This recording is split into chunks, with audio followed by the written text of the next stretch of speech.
Country growth मतलब business से 90% कहीं ना कहीं आज भी लॉस मेकिंग है। आप कैसे अपने आप को उससे ऊपर निकालते हो? किसी का 1 लाख रुपए वो 2 करोड़ में बदल चुका है, लेकिन ये वो फाउंडर कर रहा है। एक इंडिविजुअल क्या यही चीज अपना सकता है? इट्स अ मॉडल जो पिछले कई सालों से चल रहा है, बट हर कोई इसके बारे में नहीं जानता है। तो वो रिटर्न्स आपको भी क्या मिल सकती हैं? डेफिनेटली मिल सकती है।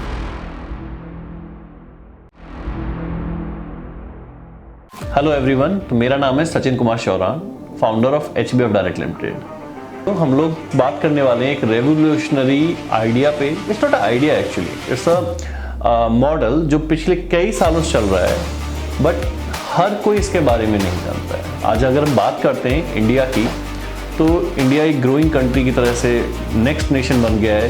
एक हमारे सबसे फास्ट GDP ग्रोइंग में हम लोग काउंट हो रहे हैं। तो इंडिया ग्रोथ का मतलब क्या हुआ? इंडिया ग्रोथ का मतलब है बिजनेसेस ग्रो होने वाले हैं। तो यहाँ पे हम बड़ा कॉमन सा सिंपल एक फंडा समझते हैं कि ग्रोथ का मतलब डायरेक्टली और इनडायरेक्टली बिजनेसेस।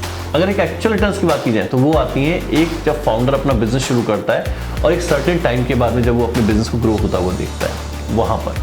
तो वो रिटर्न्स आपको भी क्या मिल सकती हैं? डेफिनेटली मिल सकती है।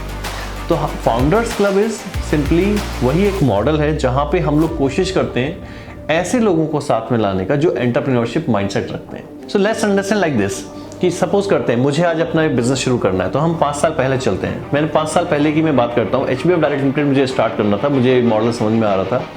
तो मेरे पास में लेकिन उतना पैसा नहीं था जितने पैसे से स्टार्ट हो सकता है।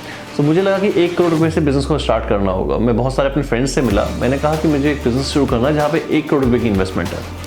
उनमें से बहुत सारे लोगों ने मुझे 1 लाख या 2 लाख रुपए का फंड दिया और मैंने खुद का 35 लाख रुपीज़ उसमें इन्वेस्ट किया। इससे क्या हुआ, वो बिज़नेस मेरा 1 करोड़ रुपए से स्टार्ट हुआ। जब थोड़ा सा बिजनेस सही तरह से स्टार्ट हुआ, definitely I hire employees, build plannings और वो सब कुछ मैंने किया और बिजनेस धीरे धीरे ग्रो करके आया। आज 5 साल बाद उसमें हमारे बिजनेस की एक सर्टेन ग्रोथ हो चुकी है। तो डेफिनेटली बात है कि जो मेरे शेयर होल्डर्स हैं, जब भी हम लोग प्लान करेंगे अपने आप को IPO ले जाने पर, जो कि हम प्लान कर रहे हैं अगले 2 साल में SME IPO के लिए, सो वहाँ पर मेरे इन्वेस्टर्स, अपने इन्वेस्टर्स नहीं बोल सकते, they all were a founder at that time. तो उन्होंने मेरे साथ ही बिजनेस शुरू किया था, यानी कि वो सब सब्सक्राइबर बने। तो क्या उन्होंने उस टाइम पे आने के बाद अपनी जॉब छोड़ के मेरे साथ में काम करना शुरू कर दिया? नहीं, मैंने काम शुरू किया है। मैं एक CEO की तरह रोल प्ले कर रहा हूँ। यहाँ पे मुझे एक सैलरी मिलती है एज ए CEO, लेकिन वो सब शेयर होल्डर्स हैं, सब पार्टनर्स हैं मेरे इस बिजनेस में, और उन्होंने यही बिजनेस शुरू किया। लेकिन उन्हें वो ट्रस्ट कैसे होता? तो उसके लिए हमने फ्रॉम डे 1 कंपनी को पब्लिक रखा। पब्लिक रखने से क्या हुआ, ज़्यादा शेयर होल्डर्स हम ले सकते थे, अनलिमिटेड ले सकते थे। उन सबके शेयर्स को डीमेट में लेके गए। ICICI बैंक के साथ में हमने बात किया, जहाँ पे सबके डीमेट्स में शेयर बड़े इजीली दिखने लगे। सो ऑटोमेटिकली फ्रॉम डे 1 से उनको एक ट्रस्टवर्दी मॉडल मिल गया, जहाँ पे उनका रिटर्न्स होते। सेकंड बिजनेस हमने सेम मॉडल पे हमने एक इक्विटी कंपनी को रेज किया। इसी तरह से उसमें हमने कुछ लोगों से बात करी और उनके साथ में मिलकर सेम मॉडल को हमने फिर से लॉन्च किया 1 साल पहले। सिंपल मॉडल पे काम यहाँ पे ये होता है कि आप एक बिजनेस शुरू करो, और जब उस बिजनेस को आप शुरू करने के बाद वो बिजनेस जिस दिन एक सर्टेन अमाउंट की इनकम करने लग जाता है, मान लेते हैं अगर कोई भी बिजनेस आज शुरू हुआ है, 1 करोड़ रुपए डाल के या 2 करोड़ रुपए डाल के आपने एक बिजनेस शुरू किया है, 3 साल या 5 साल के बाद में जिस दिन भी बिजनेस को 1 साल में 1 करोड़ रुपए की भी अर्निंग करने लगेगा, उसकी वैल्यू लेके 15 करोड़ से 20 करोड़ रुपए बड़े आराम से हो जाती है। I hope you understand. नहीं तो इसके लिए हम अलग से बात कर सकते हैं। मेरे आप सेशन ज्वाइन कर सकते हैं फ्यूचर में, जहाँ पे आप वैल्यूएशन मेथड समझ सकते हैं कि उसको कैसे किया जाता है। सो आज इंडिया में ज़रूरत है हर एक पर्सन को ये समझने की, जब वो अपना पैसा रिस्क में लगा रहा है। वैसे तो अगर आपको सारा पैसा आप इक्विटी में लगाते हैं या कहीं भी लॉन्ग टर्म लगाते हैं तो आप कहते हैं कि रिस्क नहीं है, रिस्क सब जगह पे है।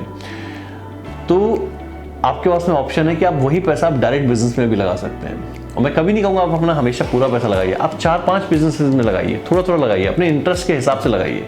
और वो ऐसे बिजनेसेस में लगाइए जिन पे आपको पूरी ट्रांसपेरेंसी मिल रही है, ऑडिटिंग मिल रही है, हर साल आपको पता है कितना बिजनेस ग्रोथ करने वाला है, और उसको चलाने के लिए क्या उनके पास कोई एक्सपर्ट टीम है, क्या उनके पास में कोई पुराने एग्जाम्पल सेट हैं, वो सब हमारे पास है। सो हमने इस तरह के इस मॉडल को प्रमोट किया यहीं पे। लेकिन इन्वेस्टर में और एक शेयर होल्डर में क्या अंतर होता है? या फिर शेयर होल्डर वो है जो कंपनी में शेयर्स देके बैठा है, इन्वेस्टर वो है जो कंपनी बनने के बाद में उस पर एक वैल्यू पे पैसा लगा रहा है, लेकिन फाउंडर वो है जो कंपनी जिस दिन स्टार्ट हो रही है उस दिन स्टार्ट होने में जो फंड्स की रिक्वायरमेंट है उसको मिला के एक फाउंडर बन कंपनी के अंदर आ रहा है। तो this is a whole difference.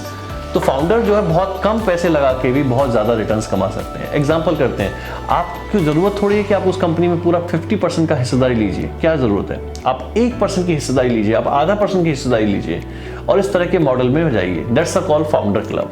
इसमें बहुत सारे एंटरप्रेन्योर्स और एक्सपर्ट्स से हमने बात करी कि जब आप बिजनेस शुरू कर रहे हो तो आपके बिजनेस फेल क्यों हो रहे हैं, आप कम से कम 20 से 30% अपना पब्लिक को साथ में लेके क्यों नहीं चल रहे हैं। इससे क्या होगा, कहीं ना कहीं एक मोरल सपोर्ट भी मिलता है। कई बार हमें एम्प्लॉयज तक भी बहुत आसानी से मिल जाते हैं क्योंकि वो हमारे ग्रुप से होते हैं। एक्सपर्ट एडवाइस भी हमें मिल जाती है।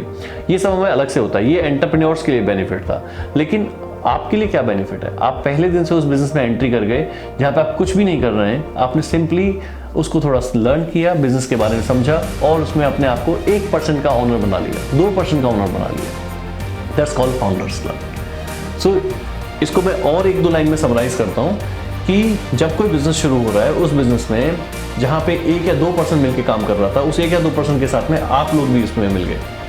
अब वहाँ पे अगर 20 लोग मिलकर उस बिजनेस को खड़ा कर रहे हैं, कंपनी को पब्लिक फॉर्म में बनाया और शेयर्स को डिमेटलाइज करा के आपके डीमेट्स में ट्रांसफर कर दिया। डे 1 से आपको अपने शेयर्स, अपना पैसा, सब कुछ दिखाई दे रहा है। और आने वाले टाइम में आपने क्या किया, उसमें बहुत ही सिंपली आपको जब एक कोई इन्वेस्टर आ रहा है या वो कंपनी जब IPO जा रही है, आपने उसको एग्जिट कर लिया, क्योंकि आज ही तो कल हर कंपनी को IPO जाना पड़ता है। डेफिनेटली ये बिजनेस है तो लॉन्ग टर्म एक मॉडल हुआ। यहाँ पे आपको अर्ली, आपने कोई बिजनेस जल्दी से शुरू करके जल्दी से उसमें रिटर्न आ जाए, ऐसा पॉसिबल नहीं होता। तो आप ये समझ के चलिए 5 से 7 साल के अंदर आपका बिजनेस बड़ा बन सकता है।